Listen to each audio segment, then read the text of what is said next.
성령으로 충만한 삶을 살 때 우리의 삶에 그 성령님의 흔적이 나타나기 시작합니다. 그 흔적이 바로 오늘 본문 제목, 그 성령의 열매입니다. 오늘부터 여러분들과 이 갈라디아서에 나오는 성령의 열매에 대해서 함께 말씀을 나누려고 합니다. 우리가 성령으로 충만한 삶을 살 때 우리의 삶에 어떠한 것들이 나타나는지 이 말씀을 통해서 함께 살펴보고 풍성한 열매를 가득 맺는 우리 부모님, 청년 되시기를 축복합니다. 아멘. 오늘 첫 번째 시간으로 이 성령의 열매에 대해 전반적으로 함께 살펴보려고 합니다. 사도 바울은 갈라디아 지역에 있는 성도들에게 편지를 씁니다. 그게 바로 오늘 우리가 보고 있는 갈라디아서입니다. 이 편지에서 성령으로 사는 삶의 결과를 성령의 열매라고 표현합니다. 이 성령의 열매라는 이 표현이 성경 안에서 오직 이 갈라디아서, 오늘 이 본문에만 등장합니다. 물론 열매라는 단어, 열매라는 표현은 비유로서 자주 사용되는 단어입니다. 이 열매라는 뜻을 갖고 있는 단어가 카르포스라고 하는데요, 다양한 비유에서 다양한 의미로 사용되는 것을 우리는 성경 말씀 가운데 볼 수 있습니다. 몇 구절 한번 찾아보겠습니다. 마태복음 7장 16절부터 말씀 함께 보겠습니다. 함께 읽을게요. 시작. 그들의 열매로 그들을 알지니 가시나무에서 포도를 또는 엉겅퀴에서 무화과를 따겠느냐? 이와 같이 좋은 나무마다 아름다운 열매를 맺고 못된 나무가 나쁜 열매를 맺나니 좋은 나무가 나쁜 열매를 맺을 수 없고 못된 나무가 아름다운 열매를 맺을 수 없느니라. 자, 질문. 여기서 열매는 무엇을 의미할까요? 언어 영역 문제 같네요. 갑자기 우리의 행위가 될 수 있겠죠. 착한 행위, 나쁜 행위. 좋은 나무가 착한 사람이 좋은 행위를 하고 또 나쁜 나무가 나쁜 행위를 하는 것처럼 우리 여기서는 열매는 행위를 의미하고 있습니다. 요한복음 12장 말씀 한 번 더 볼게요. 함께 읽겠습니다. 시작. 내가 진실로 진실로 너희에게 이르노니 한 알의 밀이 땅에 떨어져 죽지 아니하면 한 알 그대로 있고 죽으면 많은 열매를 맺느니라. 또 열매가 나오죠. 여기서 열매는 구원받은 생명들, 영혼들을, 사람들을 의미한다고 볼 수 있을 것 같습니다. 로마서 6장 말씀 한 번 더 볼게요. 여기는 어떻게 나오나. 시작. 그러나 이제는 너희가 죄로부터 해방되고 하나님께 종이 되어 거룩함에 이르는 열매를 맺었으니 그 마지막은 영생이라. 거룩함에 이르는 열매, 우리의 거룩한 행실, 우리 안에 거룩하게 변화된 모습들을 의미하고 있습니다. 모든 국어, 언어 영역 문제가 그렇듯 정답은 아니에요. 그런 의미, 비유는 다양한 의미로 해석될 수 있습니다. 이처럼 성경 안은 다양한 비유에서 열매가 사용되고 있습니다. 거룩한 삶의 결과, 혹은 죄악된 삶의 결과를 나타내기도 합니다. 그리스도의 복음으로 구원받은 영혼들을 의미하기도 합니다. 공통적인 것은 어떠한 것의 결과라는 의미를 가지고 있는 게 이 열매라는 단어입니다. 그러므로 이 갈라디아에서 말하는 성령의 열매가 무엇인가? 이것은 성령으로 나타나는 우리의 삶의 결과를 의미하는 것입니다. 이것은 갈라디아서의 중심적인 메시지를 통해 살펴보면 더 잘 이해할 수 있습니다. 갈라디아서의 메시지, 그것은 당시 초대교회에 있었던 율법주의에 대한 그 도전에 대한 예수 그리스도, 그 예수 그리스도의 복음으로 충분하다는 진리를 전하는 게 바로 이 갈라디아서입니다. 조금 더 자세하게 설명드리면 바울이 1차 전도여행 중에 이 소아시아 지역 갈라디아 지방에서 복음을 전했습니다. 우리가 그동안 살펴봤죠. 사도행전 13장 14장 조금 지났지만 사도 바울이 1차 전도여행 때 다녔던 곳이 갈라디아 지방이었습니다. 이 갈라디아 지역의 여러 마을에서 바울이 복음을 전했는데 그곳에 있는 사람들 중에 이 바울의 메시지에 반응한 사람들은 주로 이방인들이었습니다. 원래 바울이 복음을 전했던 게 유대인들이 모여있는 회당에서 가장 먼저 복음을 전했지만 유대인들은 바울의 복음을 받아들이지 않았습니다. 하지만 이방인들은 오히려 바울이 전하는 복음을 받아들였고 예수님을 구주로 믿고 하나님의 자녀가 되는 그리스도가 되었습니다. 바울이 전한 복음은 다른 것이 아니라 메시아, 우리가 믿는 그 예수님을 믿음으로써 우리가 구원을 받고 하나님의 자녀가, 하나님의 백성이 되었다라는 복음이었습니다. 복된 소식이었습니다. 그들이 유대인이든 이방인이든 남자든 여자든 어린이든 아이든 부자든 가난하든 상관없이 오직 예수 그리스도 그분만 믿음으로 그 구원을 받고 아브라함의 영적인 후손이 되었다라고 복음을 전했습니다. 한번 갈라디아서 말씀을 통해 확인해 볼까요? 갈라디아서 3장 7절부터 9절 말씀입니다. 함께 읽겠습니다. 시작. 그런즉 믿음으로 말미암은 자들은 아브라함의 자손인 줄 알지어다. 또 하나님이 이방을 믿음으로 말미암아 의로 정하실 것을 성경이 미리 알고 먼저 아브라함에게 복음을 전하되 모든 이방인이 너로 말미암아 복을 받으리라 하였느니라. 그러므로 믿음으로 말미암은 자는 믿음이 있는 아브라함과 함께 복을 받느니라. 아멘. 26절과 29절 말씀도 계속 보겠습니다. 시작. 너희가 믿음으로 말미암아 그리스도 예수 안에서 하나님의 아들이 되었으니 누구든지 그리스도와 합하기 위하여 세례를 받는 자는 그리스도로 옷 입었느니라. 너희는 유대인이나 헬라인이나 종이나 자유인이나 남자나 여자나 다 그리스도 예수 안에서 하나이니라. 너희가 그리스도의 것이면 곧 아브라함의 자손이요 약속대로 유업을 이을 자니라. 네. 바울이 전한 메시지는 한 가지였습니다. 오직 예수님, 오직 예수 그리스도, 이 예수님을 믿음으로 우리가 구원받고 하나님의 자녀가 되었다라는 복음이었습니다. 그런데 갈라디아서를 보면 바울이 전한 이 복음이 아닌 다른 복음을 전했던 사람이 있었다라는 것을 우리는 알게 됩니다. 1장 6절에서 7절 말씀 한 번 더 볼게요. 시작. 그리스도의 은혜로 너희를 부르신 이를 이같이 속히 떠나 다른 복음을 따르는 것을 내가 이상하게 여기노라. 다른 복음은 없나니 다만 어떤 사람들이 너희를 교란하여 그리스도의 복음을 변하게 하려 함이라. 이 다른 복음을 전하는 사람들은 이방인들이 예수님을 믿는 것만으로는 부족하다라고 생각하고 전했던 사람들이었습니다.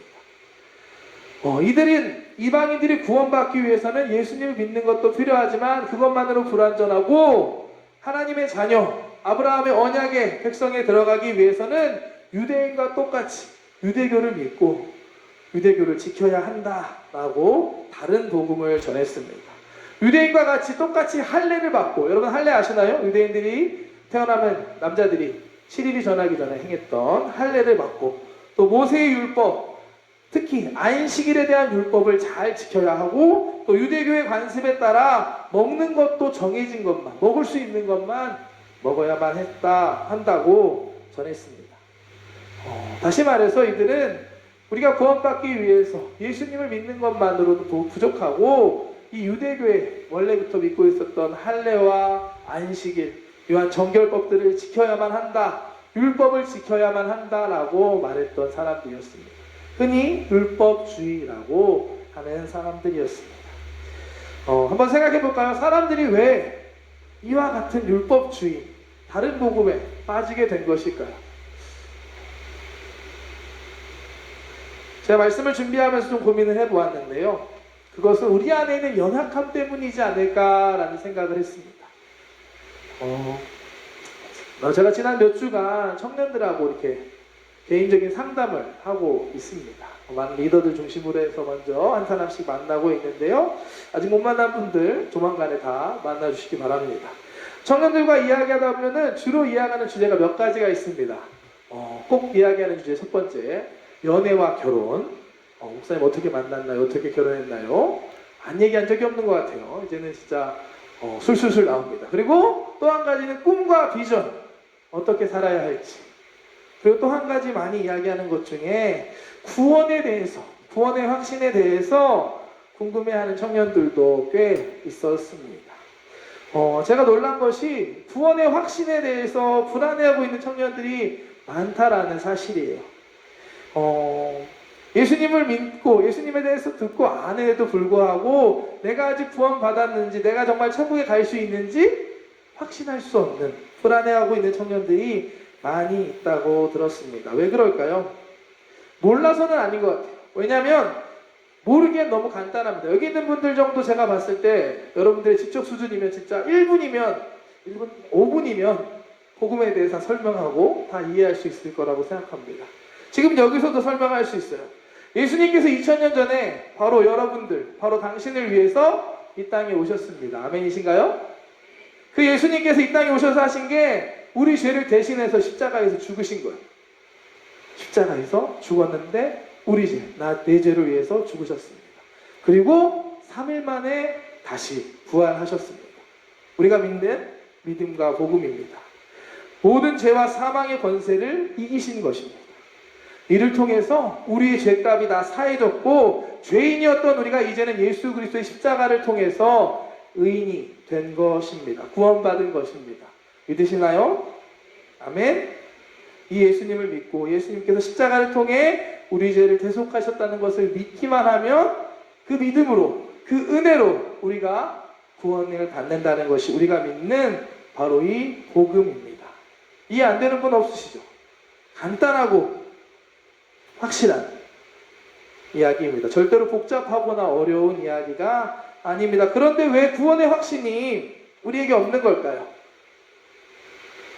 다 알고 들었던 이야기인데 왜 내가 정말 구원받은 건지 확신할 수 없는 걸까요? 좀 더 솔직하게 생각해보면 이것은 우리가 정말로 내가 믿고 있는지 아니면 믿지 않고 있는 건지 확신할 수 없기 때문이라고 생각합니다. 다른 말로 이야기하면 내가 예수님 믿고 구원받았다면 내 삶의 모습이, 내 모습이 믿는 사람다워야 될 것 같은데 아직도 내 삶에는 여전히 믿지 않는 사람과 동일한 모습, 매번 죄 앞에서 넘어지고 세상 사람들과 똑같이 살아가는 그런 모습들이 내 안에 있기 때문에 이런 내가 구원받은 걸까? 내가 믿고 있는 건 맞나? 라고 우리는 불안할 수밖에 없습니다. 어떻게 보면 양심적인 것 같아요. 솔직하게 자신의 모습을 알기 때문에 자신 있게 구원받았다고 말하기 어려운 것입니다. 바울 시대에 많은 사람들도 그랬을 것이다 라고 생각합니다. 그랬기 때문에 율법주의에 빠지기 쉬웠던 거예요. 예수님을 믿고 구원받았다는 그 복음만으로는 불안한 거예요. 율법주의, 내 몸에 할례를 행하면 흔적이 내 몸에 남습니다. 여러분 한번 잠깐 확인해 볼까요? 남자분들 할례 받으신 하지 말고요. 네. 할례가 뭔지 다 아시죠? 증거가 남습니다. 온천 가면 다 보입니다, 여러분. 그 흔적이 몸에 남는다는 것이고 안식일을 지킨다는 것은 남들과 다르게 산다는 것을 의미합니다. 먹는 것도 다르게 먹고 정결하게 행동하는 내 모습을 통해서 나는 역시 구원받았구나. 난 하나님의 자녀이지라고 우리는 확신할 수 있습니다. 2000년 전이나 지금이나 똑같은 연약함 안에 있기 때문에 이와 같은 문제가 발생한 것입니다. 지금 현재의 기독교 이단들 중에도 이와 같은 율법주의적인 모습을 보이는 이단들이 있습니다. 그들이 말하는 걸 보면 좋은 말을 합니다. 예수 믿는 사람, 교회 다니는 사람이 어떻게 저렇게 살 수 있어? 저러면 안 되지. 높은 도덕성과 윤리적인 행동을 강조합니다. 그들 안에 뜨거움과 열정도 있습니다. 그런데 중요한 것은 그들이 말하는 윤리적, 도덕적, 종교적 바른 행동으로 구원에는 이룰 수 없다라는 사실입니다. 그게 틀린 건 아니지만 우리가 구원받을 수 있는 조건과 방법이 될 수는 없습니다. 구원은 오직 십자가를 통해서 예수님을 통해서 완성하시고 우리에게 주신 것임을 믿는 여러분 되시기를 축복합니다. 아멘. 예수님께서 십자가 위에서 말씀하셨어요. 내가 다 이루었다. 다 이루었다. 테텔레스타인 들어보셨나요? 마지막에 다 이루셨다라고 예수님께서 말씀하셨습니다. 우리는 그걸 믿기만 하면 됩니다. 예수님께서 다 이루신 구원, 내 죄를 대신 죽으시고 나를 구원하신, 나를 의롭게 하신 그 사실을 믿기만 하면 되는 것입니다. 거기에 무언가 더하려 한다면 그것은 바른 복음이라 할 수 없습니다. 아무리 바른 행동이라 해도 그거는 정답이 아닌 다른 복음입니다. 그렇다면 반대로 이렇게 생각할 수도 있죠. 예수님 다 이루셨다고? 아싸! 그러면 이제 내 마음대로 살아도 되겠네. 그냥 자유롭게 죄 짓고 내 원하는 대로 살아도 되는 거 아닌가? 아닙니다. 이거는 바른 삶이 아닙니다. 이러한 방종의 모습 또한 예수님을 믿고 구원받은 우리들의 바람직한 삶의 모습이라고 볼 수 없습니다. 그렇다면 어떻게 해야 할까요? 갈라디아서는 우리에게 예수님 믿는 우리가 어떻게 살아야 하는지 다시 설명해 주고 있습니다. 먼저 갈라디아서는 이러한 율법주의에 대해 오직 예수 그리스도의 복음이면 충분하다는 진리를 다시 전합니다. 율법을 지켜서 구원받는 것이 아니라 예수님을 믿는 믿음으로, 은혜로 구원받았음을 다시 이야기합니다. 5장 4절에서 6절까지 말씀 함께 보겠습니다. 함께 읽겠습니다. 시작. 율법 안에서 의롭다함을 얻으려 하는 너희는 그리스도에게서 끊어지고 은혜에서 떨어진 자로다. 우리가 성령으로 믿음으로 따라 의의 소망을 기다리노니 그리스도 예수 안에서는 할례나 무할례나 효력이 없으되 사랑으로서 역사하는 믿음뿐이니라. 아멘. 예수 안에서 사랑으로서 역사하는 믿음. 이 말 멋있잖아요. 사랑으로서 역사하는 믿음. 이것이 오직 우리의 구원의 기준이 된다라고 말합니다. 그러면서 바울은 이제 예수 그리스도의 은혜로 구원받은 사람은 더 이상 율법이나 이런 율법적인 행위에 매여 살아가는 것이 아니라 성령님의 인도하심을 따라 성령님의 능력으로 살아가야 한다라고 말하면서 그 삶의 결과, 그 삶 가운데 결과로 나타나는 것이 바로 이제부터 우리가 살펴볼 성령의 열매다라고 말하고 있습니다. 5장 16절부터 함께 보겠습니다. 읽겠습니다. 내가 이르노니 너희는 성령을 따라 행하라. 그리하면 육체의 욕심을 이루지 아니하리라. 18절 말씀. 너희가 만일 성령의 인도하시는 바가 되면 율법 아래에 있지 아니하리라. 25절 말씀. 만일 우리가 성령으로 살면 또한 성령으로 행할지니. 계속해서 성령의 능력으로 성령의 인도하심을 따라 성령으로 살아야 한다라고 우리에게 말하고 있습니다. 그렇게 살아갈 때 율법을 뛰어넘는 하나님의 속성이 우리의 삶에 자연스럽게 발현되는 것이 바로 열매 맺는 것이 바로 성령의 열매, 바로 이 갈라디아서 얘기하는 성령의 열매인 것입니다.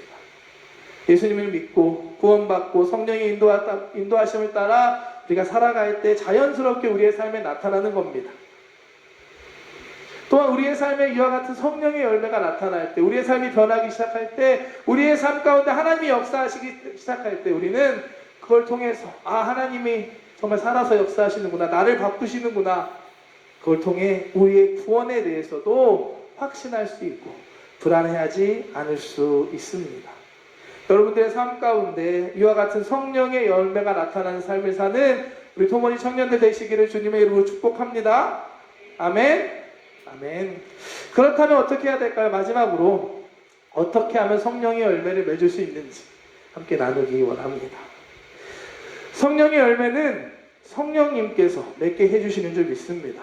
우리가 무언가를 해서 우리가 무언가를 만들어내는 것이 아니라는 사실입니다. 우리가 그저 예수님 안에 있을 때, 성령님의 인도를 따라 나아갈 때 자연스럽게 때가 되면 맺히게 되고 이루어지는 것이 바로 이 성령의 열매입니다. 요한복음 15장 말씀 함께 읽겠습니다. 시작. 나는 참 포도나무요 내 아버지는 농부라. 물은 내게 붙어있어 열매를 맺지 아니하는 가지는 아버지께서 그것을 제거해 버리시고 물은 열매를 맺는 가지는 더 열매를 맺게 하려 하여 그것을 깨끗하게 하시느니라. 너희는 내가 일러준 말로 이미 깨끗하여 졌으니 내 안에 거하라. 나도 너희 안에 거하리라.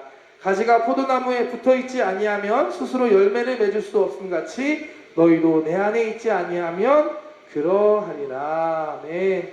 예수님께서 직접 가르쳐주신 열매 맺는 방법입니다. 이 비유를 보면 하나님은 농부요 예수님은 포도나무, 우리는 가지라라고 말씀합니다. 열매 맺는 깨끗한 가지. 예수님을 통해 우리는 깨끗하게 됐다라고 말씀하시면서 한 가지 말씀하십니다. 포도나무가 포도 열매 맺기 위해서 한 가지 해야 할 것은 가지는 나무에 붙어 있어야 한다라고 말씀하십니다. 포도나무에 붙어 있기만 하면 농부가 열심히 농사를 짓고 포도나무를 통해 가지의 영양소가 공급되고 때가 되면 가지에 포도 열매가 맺히게 되는 것입니다.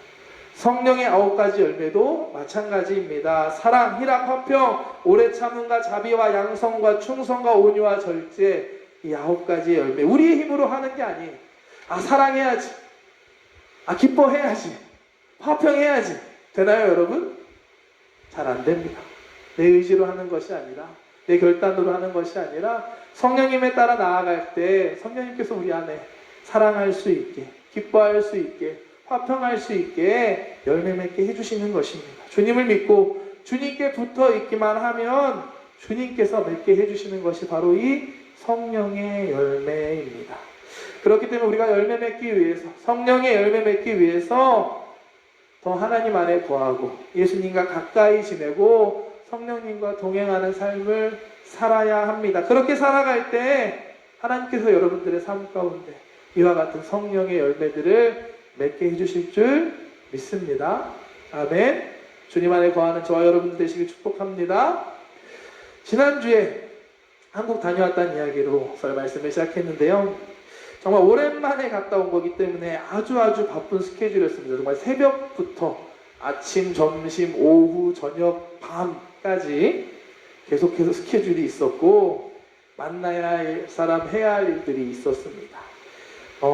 그래도 감사하게 지난 일주일 동안 만날 사람 다 만난 것 같고 해야 할 것 다 마칠 수 있었습니다. 그리고 또 감사한 것은 그 만남들을 통해서 하나님께서 저에게 하나하나 은혜를 주셨습니다. 아마 설교 가운데 여러분들과 나누게 될 것 같은데 그 중에 한 가지, 제가 대학교 동기 목사님과 만남 가운데 깨닫게 된 거, 듣게 된 은혜를 함께 나누고 설교를 마치려고 합니다. 대학교 동기라는 이야기는 신학대학교 동기들입니다. 3명이 만났고요. 목요일 밤 11시에 광나루에 있는 한 족발집에서 남자 3명이 만났습니다. 먼저 얘기하자면 맛있었습니다, 여러분. 다르더라고요, 한국 족발은. 3명 다 목사님들이에요.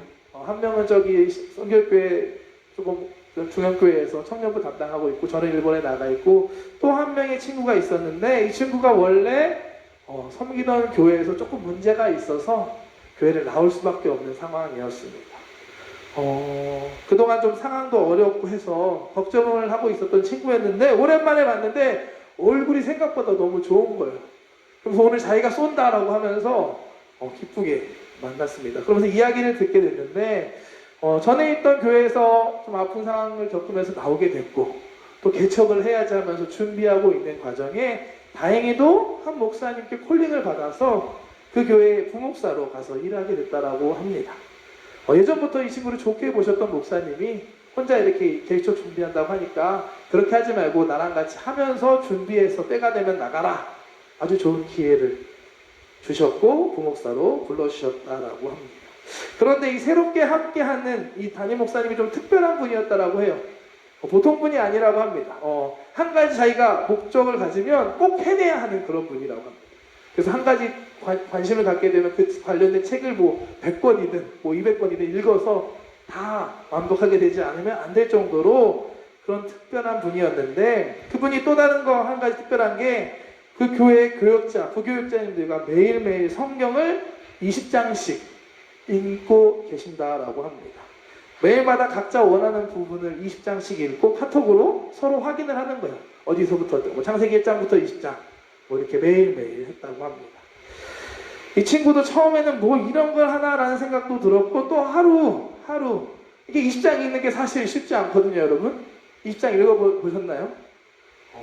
빨리 읽으면 1시간 반, 천천히 읽으면 2시간 정도 걸린다라고 합니다. 솔직히 처음에는 쉽지 않았다라고 해요.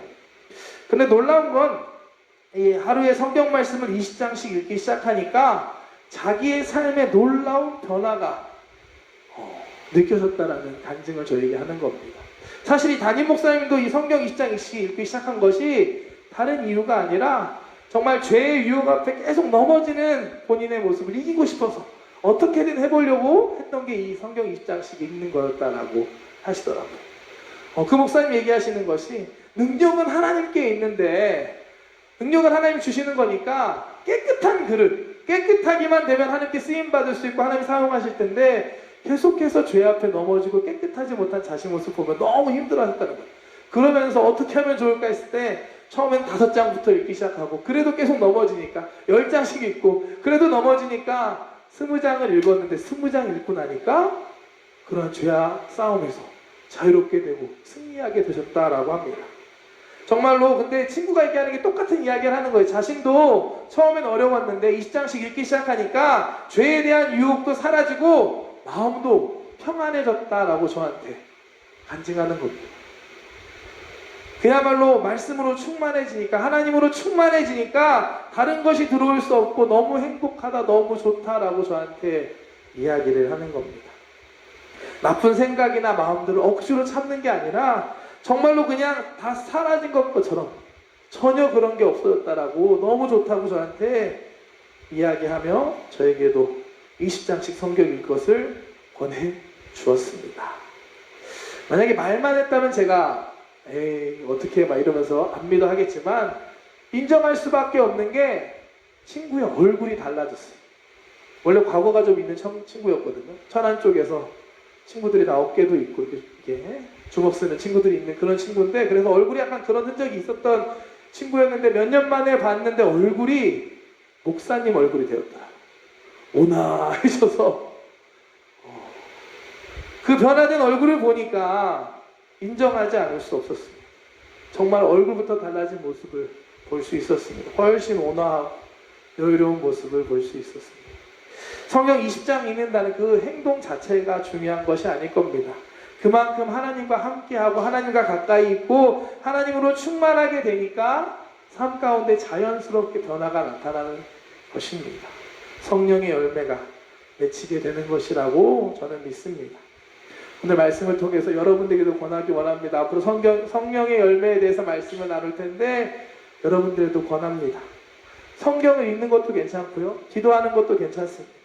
예배의 자리에 믿음으로 나오는 것도 괜찮습니다. 어떠한 방법이든 여러분들이 할 수 있는, 하나님께 더 가까이 다가갈 수 있는 저와 여러분들 되시기를 주님의 이름으로 축복합니다. 저도 오늘부터 도전해 보려고 합니다. 사실 내일부터 하려고 했거든요. 내일부터 20장씩 읽으라고 했지만 그러면 잘 안 되더라고요. 오늘부터 저도 시작해 보려고 합니다. 말씀을 듣고 여러분들 마음도 도전하는 마음이 드신 분들이 있다면 5장도 괜찮고 10장도 괜찮고 20장도 괜찮고 더 많아도 괜찮습니다. 아니면 기도하는 시간도 괜찮아요. 5분도 괜찮고 10분도 괜찮고 1시간도 괜찮고 하나님 앞에 더 가까이 나아갈 수 있는 우리 토모니 청년들 되시기를 주님의 이름으로 축복합니다. 하나님께 더 가까이 나아가고 하나님 안에 거할 때 우리 안에 풍성한 열매를 맺게 해주실 줄 믿습니다. 그것들을 사모하면서 함께 나아갈 수 있는 저와 여러분들 되시기를 주님의 이름으로 축복합니다. 자, 기도하겠습니다. 사랑의 하나님 감사합니다. 하나님, 오늘도 우리 귀한 청년들 이곳에서 함께 모여서 예배할 수 있음에 감사합니다. 성령의 열매에 대한 말씀을 함께 나누었습니다. 우리의 삶 가운데 성령님 임하여 주시옵소서. 성령님의 인도를 따라 성령님과 동행하며 살아갈 때 우리의 삶에 하나님의 열매가, 성령의 열매가 가득하기를 소망합니다. 오늘 이 시간 결단하기 원합니다. 기도하며 결단하며 나아갈 때 우리의 삶 가운데 새로운 변화가 시작되는 오늘 이 시간 되게 하여 주시옵소서. 성령님 말씀하여 주시옵시고 결단하며 시작할 수 있는 믿음을 허락하여 주시옵소서. 예수님의 이름으로 기도드렸습니다. 이 시간